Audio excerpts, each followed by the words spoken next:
Our next speaker is Dr. Judy St. Judy's worked as a marine mammal vet at SeaWorld for over 18 years. She developed the rising tide conservation about 10 years ago to address the need for marine ornamental aquaculture research, and she currently serves as acting president. Today, Judy is going to be presenting her presentation titled, How's the Rising Tide? Ornamental Aquaculture and How to Get Involved. So please give it up for Dr. Judy St. Thanks, Tim.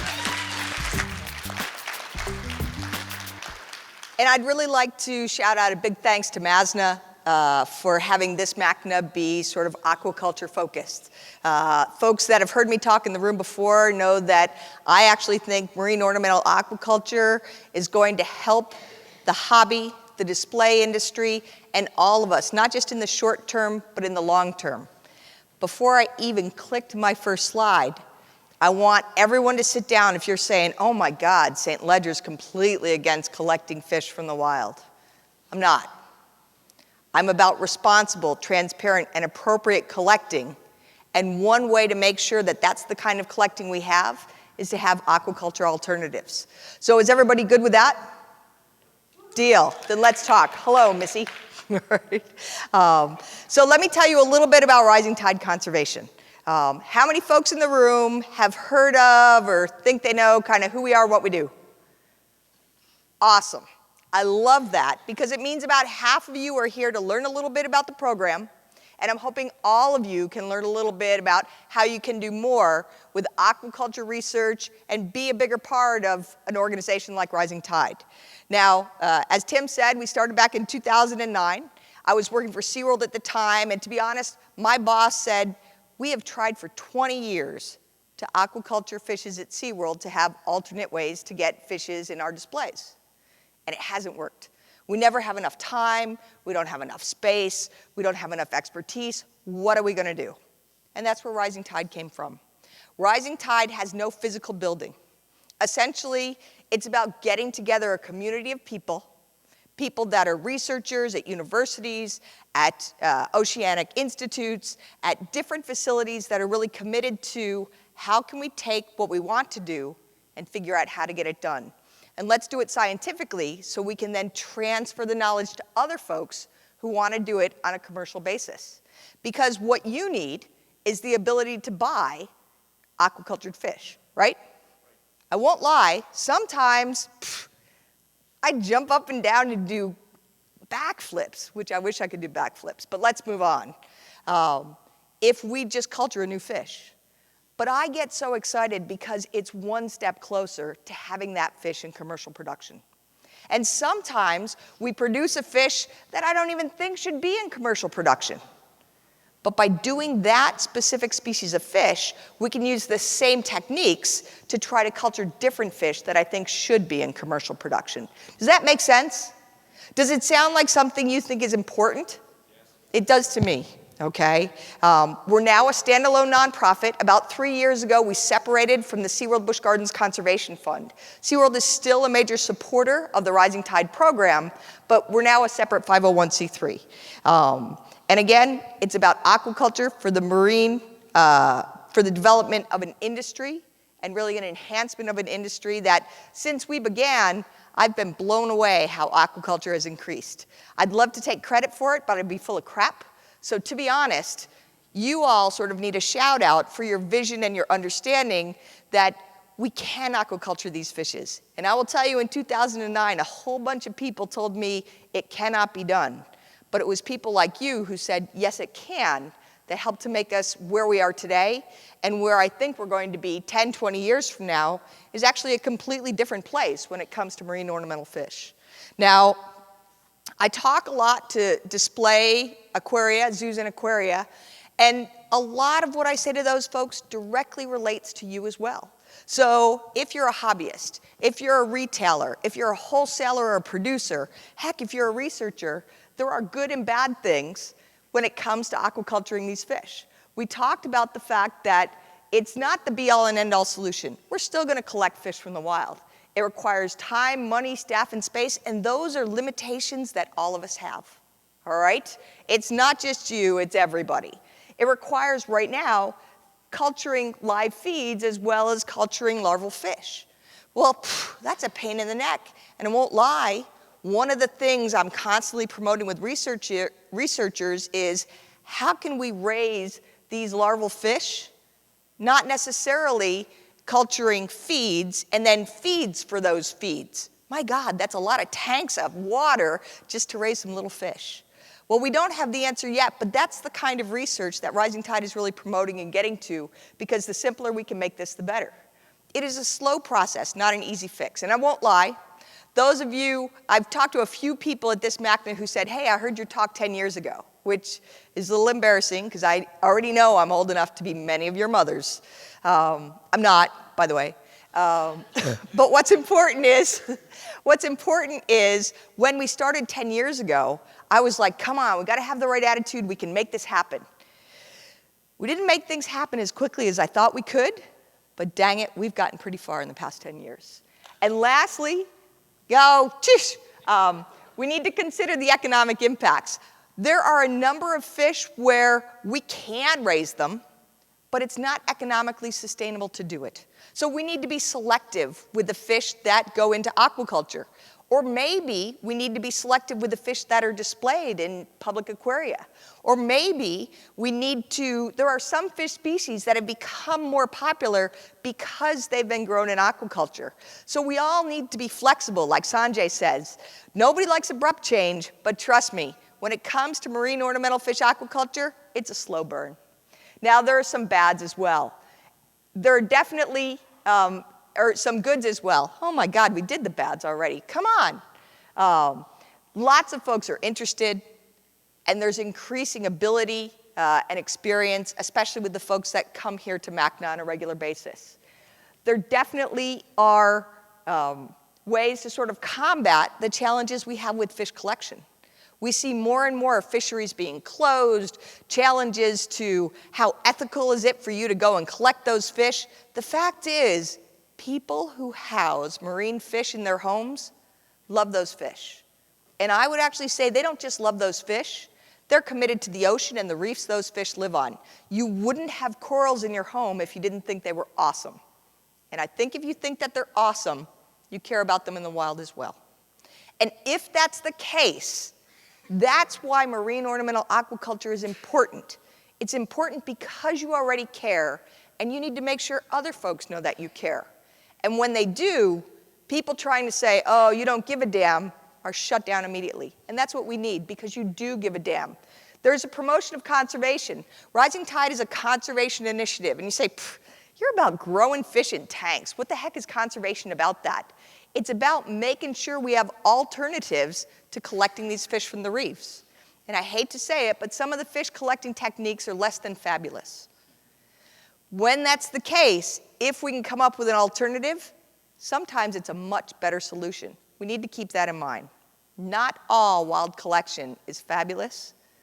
Not all aquaculture is, done next week. But we need to get to where things are better, and Rising Tide is about getting us there. And lastly, we have some current programs to make this work. So let's dive a little bit deeper. Rising Tide is about funding researchers, and there's lots of researchers at lots of different places. Now, just like the ebb and flow of the values in your tank, we certainly have some facilities that we will fund one year, and we might not fund them for a number of other years. Then we may go back to funding them later on. The point behind this is Rising Tide is about funding the best research we can get and working with researchers that are making a difference to help them do their work. So folks at these facilities have done killer jobs with ornamental aquaculture. And if you've got other people you're thinking, oh, what about this research institute? You guys really need to connect with them and do something with them. Please come talk to me, because I'd like to talk to all the good aquaculture folks I can get my hands on. And I'd like to help them do good, and I'd like to sort of use the money that we raise with Rising Tide to do it. Now, this is Eric Cassiano.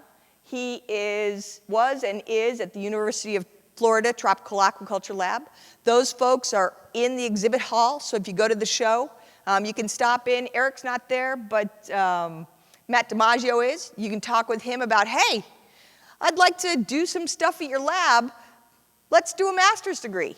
Now, maybe you don't want to do a master's degree. Okay, fine. But there's lots of different ways you can be involved, and we're going to get to that in just a few minutes. Now, what sort of things do these researchers look into? First of all, this is Javier Montalvo a couple years ago when he was at the Hub SeaWorld Research Institute. Look how happy that man is. That man loves developing new aquaculture techniques, okay? What's important is the biologists that are doing the work in this program are committed, they are hardworking, and they are smart. And those are the kind of people you want to fund to do work, because that's how we get the work to move forward and get stuff done. They do all sorts of things, and we talked a little bit about master's programs as well. This is Grace Sawicki. Grace, are you here? Right here. Grace is right over there. She's going to finish her master's in a little while, and she's looking for a job. So that's Grace. Here she is working with both tangs and wrasses. Oh, skip ahead, dang it. She's continued some of our work with the F1 blue tangs, the Pacific blue tangs or Hepatis tangs. She's also worked with a number of wrasse species, and I'll actually show you why wrasses are such a focus for some of the work that we're doing right now. But what's important is Grace came to the Tropical Aquaculture Lab and said, I want to make a difference in aquaculture. And they said, have we got a list of stuff for you? So she really has been not only working on specific projects, but we're going to talk, can I talk a little bit about fire gobies? Yeah. Teeny bit? Sweet.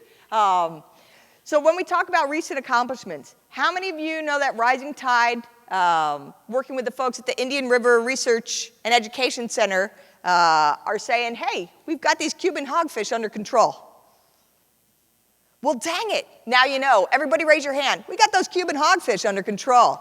What's important is it's not just that we raised them, it's that we are now setting up commercial producers with either eggs or brood stock, so that 6 months from now, if display facilities want Cuban hogfish, they can call up and say, I want some aquacultured Cuban hogfish, and the fish will be available to purchase. So that's a species where we can go from, we've figured out how to raise them, to someone commercially adopting the species and raising the fish.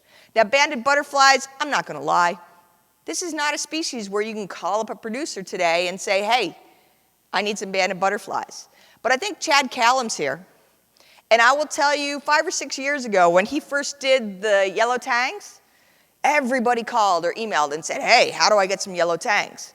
Well, now, because Chad has continued on and done awesome work with those fish, he and the folks at Biota are making it so that you can call and get aquacultured yellow tangs. The point is we're moving forward. So we have to take small steps now, but as we do, it leads to big differences. And then lastly, I wanted to talk a little bit about some fish Grace has been working on. These are fire gobies. Yes, whoever says they're not a goby, you're correct. That's just the common name. But what's important is Grace has gotten these guys out to day 52 post-hatch. Is that right? Day 52. We think that they're going to settle around day 60. So dang it, like everybody who does research, can I tell them what happened at day 52? There was a temperature issue. Let's just call it a temperature issue. Everybody who raises fish or keeps fish knows what that means, all right? There was a temperature issue in the tank, and the developing larvae didn't make it past day 52. We expected them to settle around day 60. We need another batch of eggs to sort of set up and continue on the experiment with, hey, can we raise these guys? But truth be told, when you're doing research, stuff doesn't always work out the first time, or the second or the third time.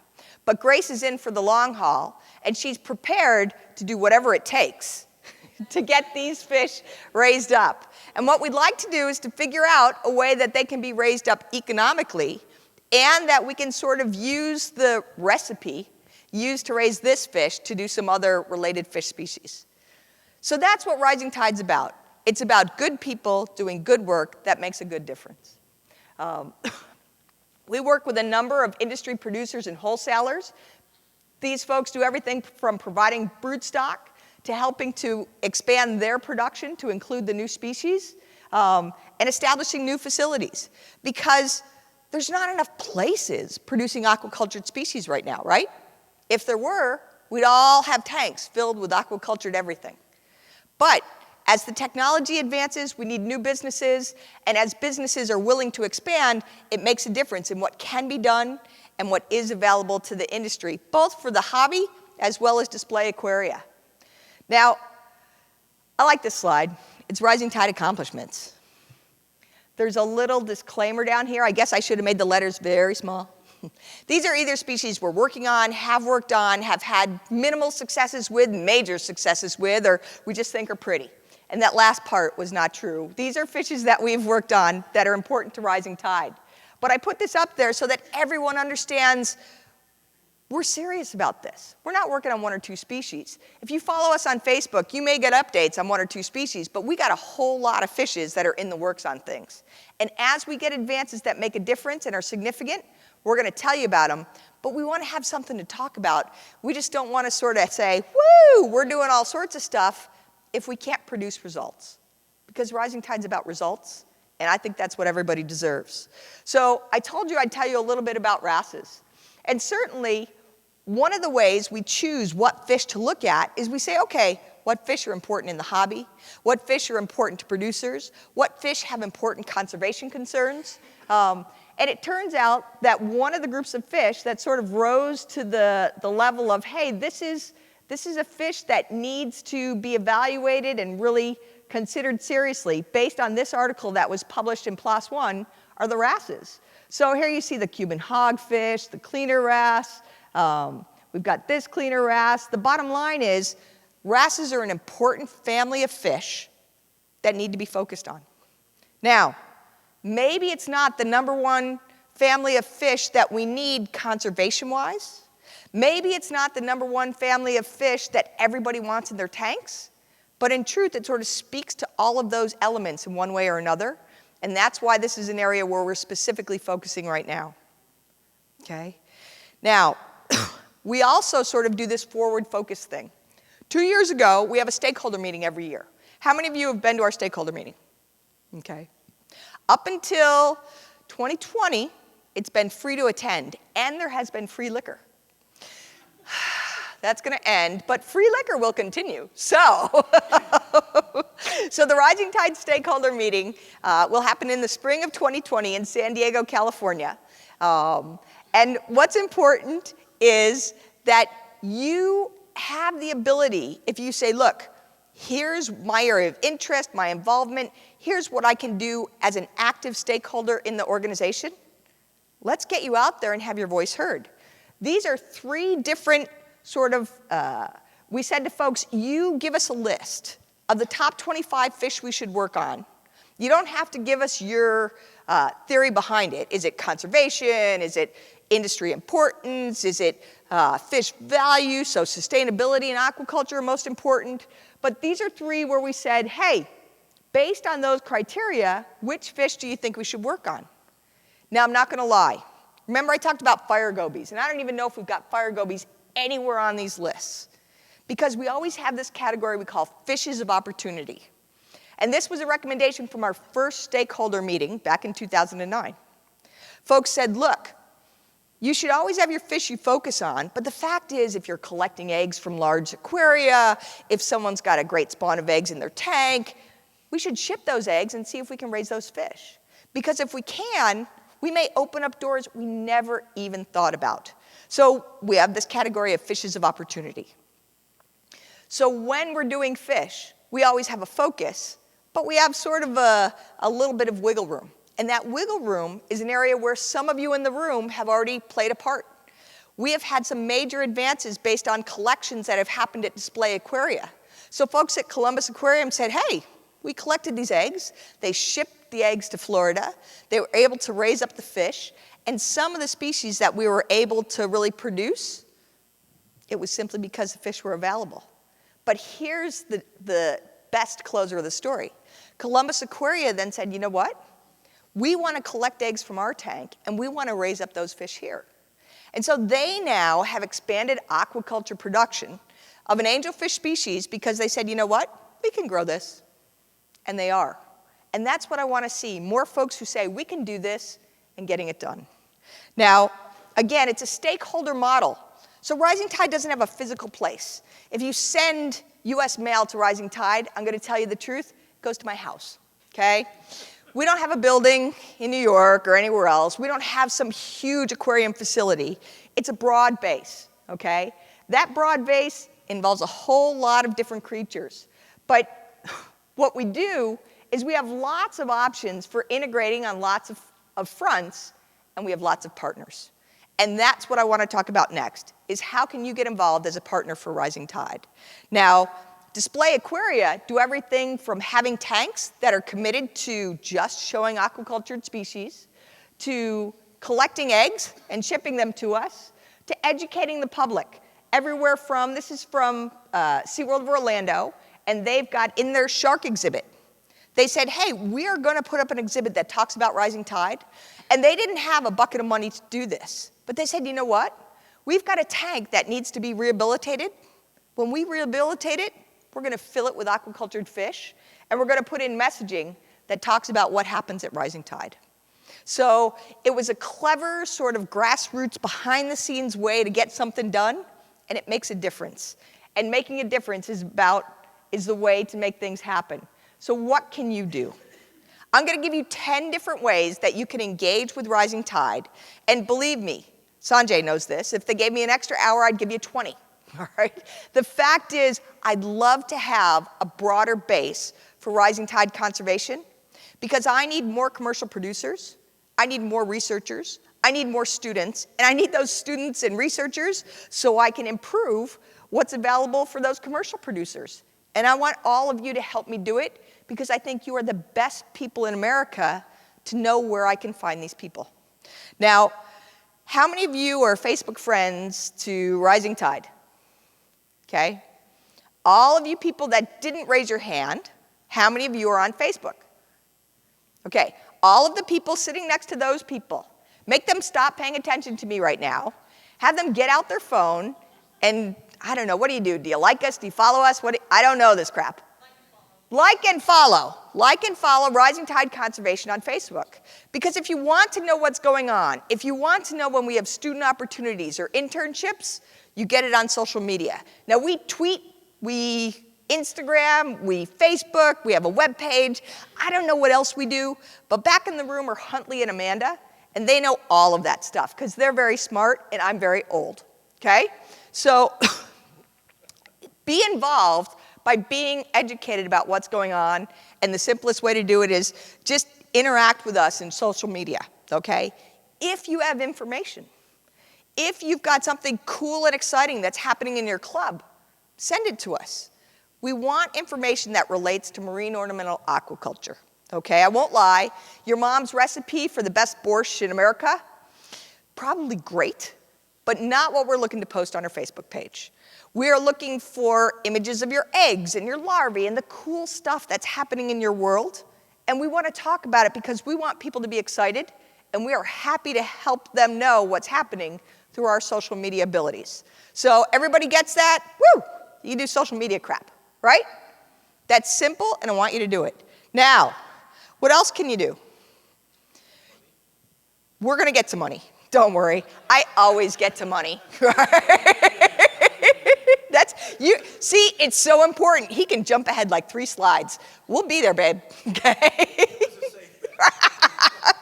But the next thing I want to talk about is purchasing and requesting aquacultured species. Because what's important is there are a number of species where there are options for aquacultured or collected. And there are some species where I think you should say, hey, I want aquacultured. So let's talk. Oh, dang it. Let's talk later. See, you saw the money thing. We're going to get there. Let's talk later about what we can do about that. How many of you are part of an aquatic club or a marine ornamental club? Okay. Do you have frag swaps? Do you have sometimes invited speakers? Dudes, we want money that you raise from your frag swaps. We want to send rising tide biologists to be speakers at your club. We want you to hold pizza and bowling night out where you raise cash for a nonprofit that you think deserves it, and we'd like to be the nonprofit. Now, if you say to me, look, I don't want to give money to Rising Tide, I don't like the word rising, okay, whatever.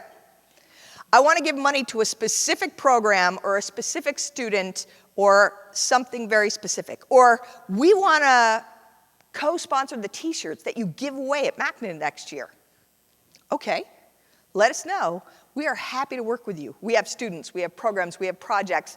We'd love to give away t-shirts. You tell us how you want to help us, and we are there to take your money, okay? But remember, when you're doing things like hosting scientists, you don't just get some boring guy, who's 90 years old tottering around. You get somebody who loves aquarium fish. And I think that's important. You want people who are passionate, who are educated, who care, and who can make a difference. And I don't know anyone that's ever been funded by Rising Tide that doesn't fit those criteria.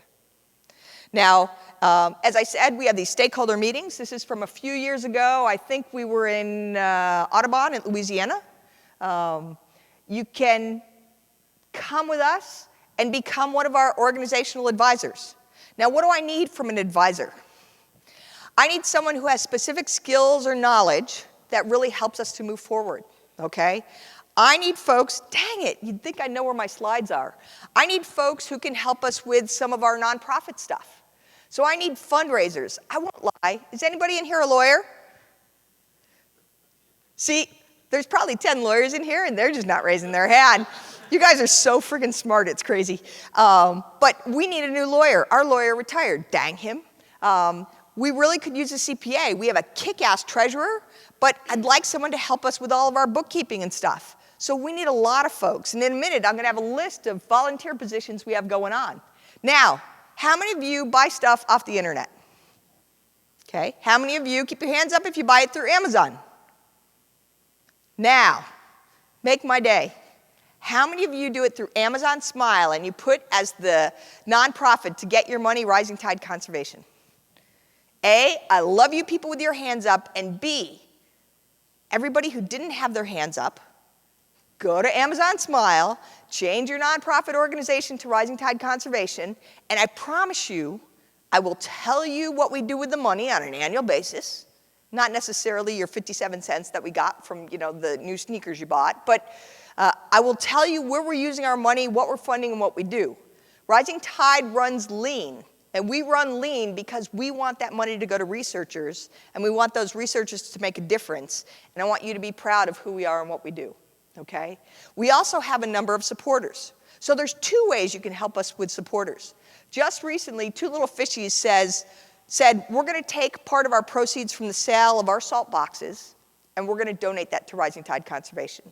So thank you so much, Two Little Fishies, for that contribution.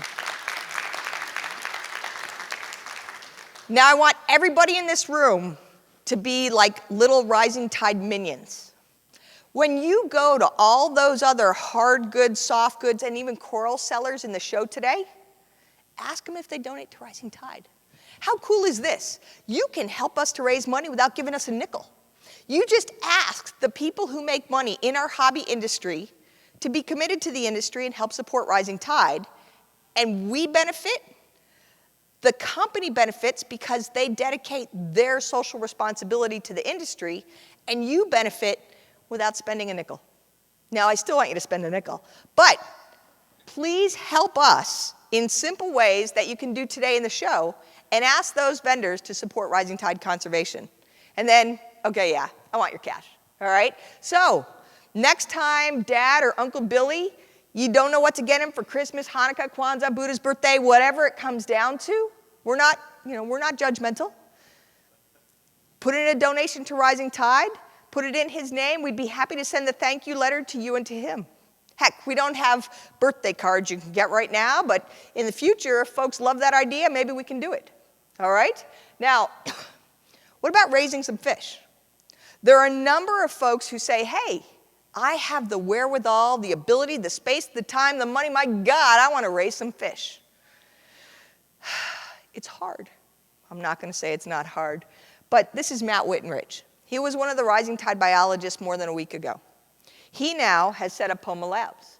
Now I get that not everybody can set up their own business dedicated to aquaculture of marine fish. But the fact is, we need more businesses that are dedicated to aquaculture of marine fish. So if you are so inclined, please come talk to us. We'd love to help you sort of walk down the pathway to make that happen. This is the who do I need, what do we need?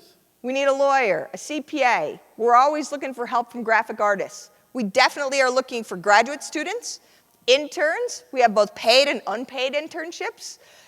We have some opportunities to drive fish and eggs in Southern California.